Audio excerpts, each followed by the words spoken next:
FIA with 2 new regulations. See what's new in the F1 world. The FIA is conducting a change of regulations very frequently in the upcoming period. This is mostly because the F1 teams haven't found a solution to the porpoising problem on their own, and it was massively influenced by the Mercedes porpoising in the first place. However, this has been met with a lot of protests from other teams' principals, such as Benito, Horner, and Schumacher. But the FIA has also focused on another perspective of the sport that, according to them, required some changes. One of these problems was the budget cap, which was severely hurt by inflation worldwide, and it resulted in the FIA intervening in this matter. But a very interesting rule has also been changed by the regulative body of the sport. Want to find out what that is? Stick with us until the end of this video to find out what has been changed. Before we start our video, make sure you leave a like and subscribe to our channel. That way, you'll help us grow even more and we'll be able to deliver quality content on a daily matter. 2 major changes have been added to the FIA. The first one is that now teams will be able to change some components in their engines during park firm. The second one is that it seems like the budget cap will increase this year, mostly due to the inflation rate worldwide. Let's go one by one and explain how the FIA intervened and was it necessary to implement these 2 new regulations in the sport. We are going to start with the engine change under park farm rules. The World Motor Sport Council met in Paris on Wednesday for the second meeting of 2022, and a number of rules were agreed on. They should take effect soon in Formula 1, but it's not quite sure which race will see these rules being implemented. One of the most notable changes is a rule revolving around the engine of the car, as the FIA hopes that it will improve the reliability of the cars prior to the race. Until recently, temporary repairs to the engines were not permitted, but it seems like this is going to change sooner rather than later, and teams will be allowed to do this and avoid the need to change parts. On the other hand, teams will also be allowed to replace the engine with a new specification between qualifying and the race, and this has to be done within the park firm rules. One could understand where this regulation comes from, as most engines have suffered a major reliability issue regarding the 2022 season. Ferrari has been the one that struggled the most with this issue, and not just their main team, but the teams that they supply their engines to have also suffered from reliability issues. This was mostly emphasized in Baku, where 4 out of the 6 Ferrari-powered cars have retired from the race due to engine or hydraulic problems. The FIA hopes that this number will decrease by allowing the teams to permanently fix some of the problems in their car, and it should be done under the park firm rules, which is the most important part of the change. Prior to the rule change, if a particular team was to change any specification of a car component in park firm, it automatically required them to start from the pit lane. Now, teams will be able to swap power units under park firm conditions for newer versions that have been put into their pool. This rule will be more than welcomed by squads that are only having a few components in their engine pool and have introduced upgraded parts. Another very important change has been added to the cooling of fuel. This is where Red Bull has escaped a narrow penalty, but they aren't the only team that was close to being penalized because of this issue. With that being said, teams will be allowed to cool fuel to a temperature of 20 degrees Celsius during the hotter races, to which they will use a reference temperature as a specification. Some changes to the mirrors will also be applied, as the goal of this change is to improve the better rearward vision.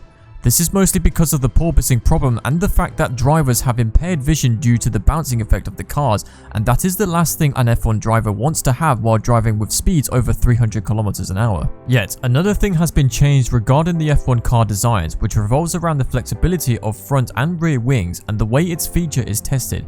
Tyre tests that have been carried out by the teams in collaboration with Pirelli have also undergone changes, as the FIA has now stated that it is not permitted to test parts, software changes to parts, or changes to the setup that give the participant any kind of information not related to the tyre test. Teams like Ferrari and Mercedes were testing new parts during the tyre test in preparation for a major update package. One of the hottest topics recently is the 2026 regulations, and they were also discussed at this meeting. The FIA now intends to finalize these regulations before the next meeting of the World Motor Sport Council. It seems like this will leave one particular team boss, Toto Wolff, very unhappy, as he had hoped that his change would have not taken place until the summer. Changes during the media activities have also happened, as now the timing has been changed for such activities. The preview events are now returning to Thursdays rather than on Fridays, as they were throughout the 2022 year. This move to Friday was justified, as it should cut the need for personnel to be at the track before the first day of the track action.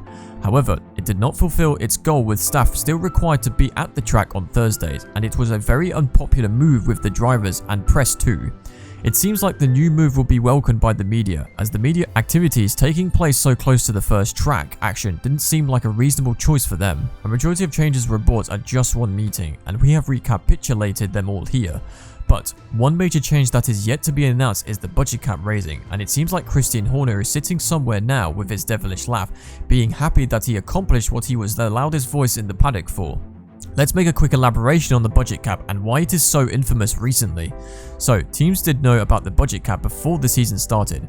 What they didn't know is that their cars will take so much money to be improved due to the new technical regulations, and they didn't know that the inflation would go as high as it is now.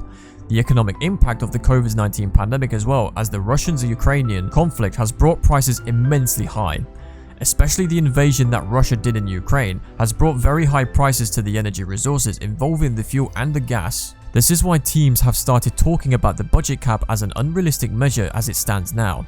Teams do agree with the limitations existing in the first place, but they don't agree with how it stays the same even with all of these impacts on the economical state of the world.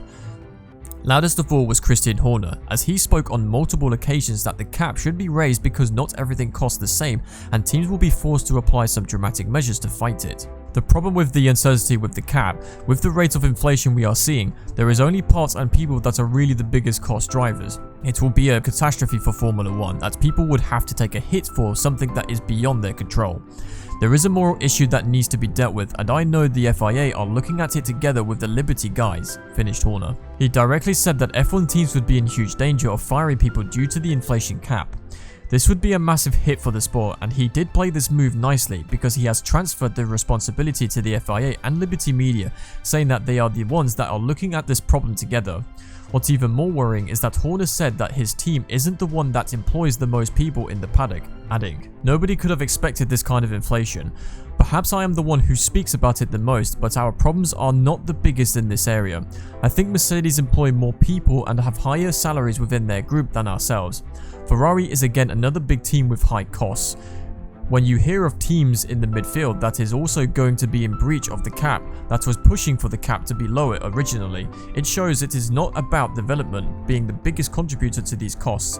It is just the fixed cost of going racing, with freight, with energies, with the supply of components, which has just gone stratospheric," added Horner. His concerns were valid, and the FIA said that until the inflation surpasses 3% globally, no changes would be added to the budget cap. However, as of May 2022, the inflation rate was up to 8.6%, so it's almost certain that the FIA will be forced to raise the budget cap due to the fact that money is worth less now. And it's not just Horner, Binotto and Wolff have also spoken about the budget cap needing to be raised. They have found some resistance in Schaffner, but that was mostly before the inflation rate skyrocketed. The top 3 teams in F1 were severely hit by the invention of the budget cap, as now they won't be able to spend how much money they like and make Formula 1 a monopoly. The budget cap's sole purpose was to bring racing closer, and it seems like it's working perfectly this year. Teams like Haas and Alfa Romeo have been very solid, and we've seen Alpine racking up some nice results mostly in qualifying. However, the world economic state is currently at its worst, and it doesn't seem like it will be better anytime soon. Plus, the budget cap from last year has been shredded for $2 million, and the 2023 season budget cap is set to be even lower, at $135 million. This is another $5 million shredded from the original budget cap in 2022. So, it's almost certain that teams will exceed the budget cap in 2022 if it's not raised, and the possibility of them not racing in a couple of races this season is a very real one. This could hit them massively in the championship because now the midfield is very close and Ferrari and Red Bull are in close competition. Every point counts. If the team is close to breaching the budget cap, they have the option to not race on a certain weekend and save the money for when they need it the most. Will FIA allow the budget cap to be raised due to the economic state, or will things stay the same as they are? And F1 teams will have to find a solution for themselves, even if it means firing 200 to 300 personnel from their own factories.